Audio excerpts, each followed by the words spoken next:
Like guys, this is Sylvan with his first Let's Play. Wow. Anyway, I'm gonna play Archimedean Dynasty. What's this, you might ask? This is a predecessor to Aqua, which you probably know. Hopefully. Or so. So this is basically a game underwater in a simulation like Wing Commander's Privateer, which you probably know as well.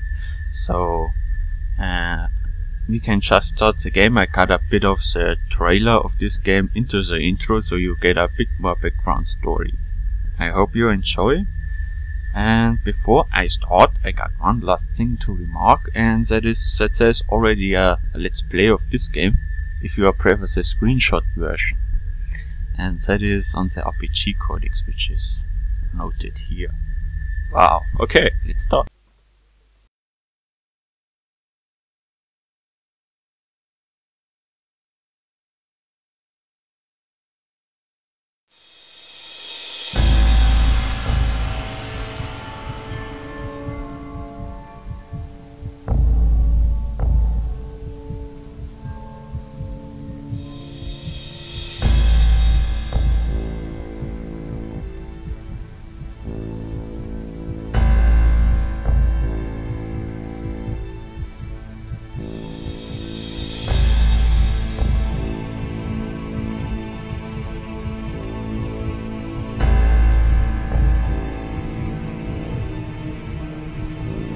In school, they taught us that our history lies above the surface of the sea. They taught us it is a history of wars. Wars of increasing insanity with ever more powerful weapons.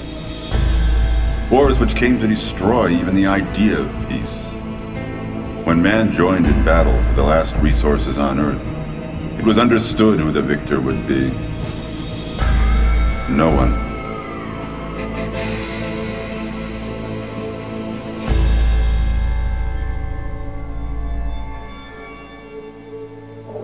The surface, a nuclear wasteland, the last survivors fled to the depths of the oceans, to the deep-sea stations harvesting the final gifts of the earth. They took with them the storied history of man and sank into darkness for centuries. After the dark time, for the last time, man rose again to a new life. The only life left on a dead world. A world that is our own creation. We called it Aqua.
With Aqua, man rose again into history, and inevitably, to war. My name is Emerald Deadeye Flint. I'm a mercenary. I stand toe to toe in a fight with anyone, and no one can say I don't, or would, if they were alive. They call me Deadeye because I hit what I aim at, and I aim at anything within range. Which makes it easy to know who your friends are. But I earn respect wherever I go, and I've been everywhere. In the grand halls of the Atlantic Federation, and the infamous dens of the anarchic tornado zone. I've been in the beautiful, playful palaces of the Clans Union, and made myself unwelcome in the monarchical Russo-Japanese shogunate.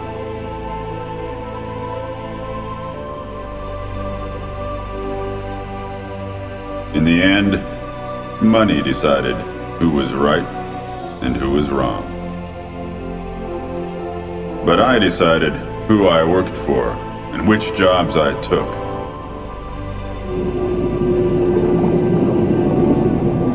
That's the way things used to be.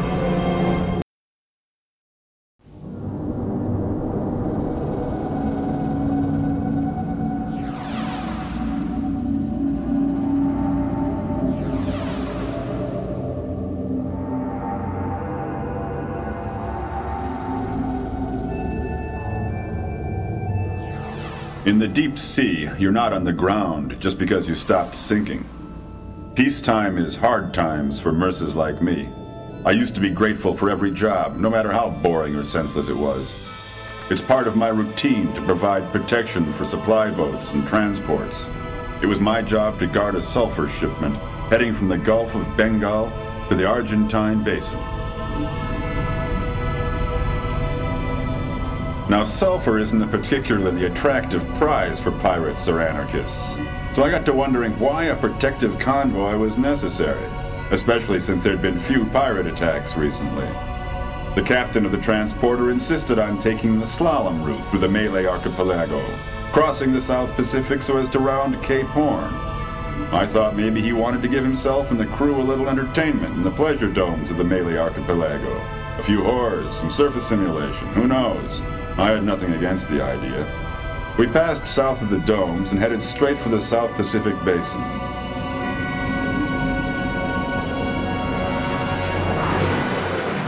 They came at us from every direction. A torpedo exploding close off my bow jolted me from my daydreams. A small fleet of fighter boats under the flag of the Shogun encircled us. It probably wasn't monarchists, just bandits from the tornado zone. As a greeting, they sent us a flash shark, which penetrated the outer wall of the freighter and knocked out its electrical system. A hungry swarm of bull sharks was after me. It's no fun in a fix like that if you've only got a dilapidated boat with one firing tower. The automatic finder picked out the approaching torpedoes and sent them to the bottom one after the other, while the only thing I could do was fire a few feeble thresher sharks against the agile boats. Then three things happened at once. My location system failed, an explosion astern set my boat rolling, and a smart Shogun bomber, flashing painted teeth, appeared, hovering right in front of me. I might have known that she was behind it all. My own personal nightmare from the depths of the tornado zone. I closed the valves on my suit, crawled into the escape hatch, and angrily jettisoned my lifeboat with a blast of compressed air. And not a second too soon, my crippled boat rolled over and sank into darkness as the grinning bomber strafed my titanium capsule with a salvo of hard-cased shot.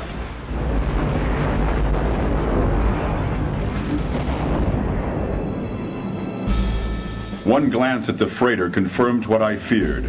Two enemy boats had docked on. The crew was being dealt with already. Before I passed out, I thought of my failure, and I wondered why the hell the anarchists needed sulfur so bad.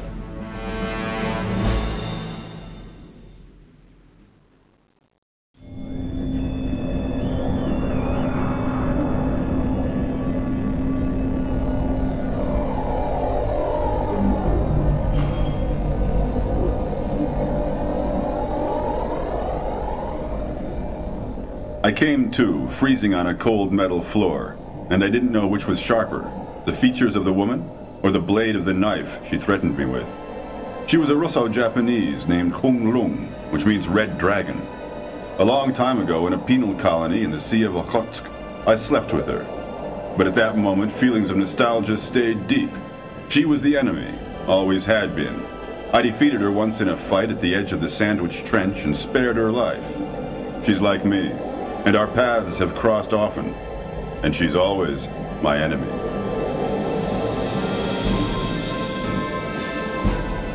We didn't talk much. She said it would be child's play to slit my throat, but the world still needed me now that evil was reaching out of the depths.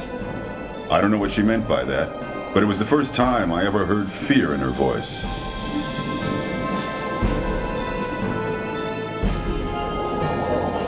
The Ronin didn't kill me. She did the same as I had done at the Sandwich Trench. She gave me a tank full of breathing gas and expelled me from a lock into the ocean.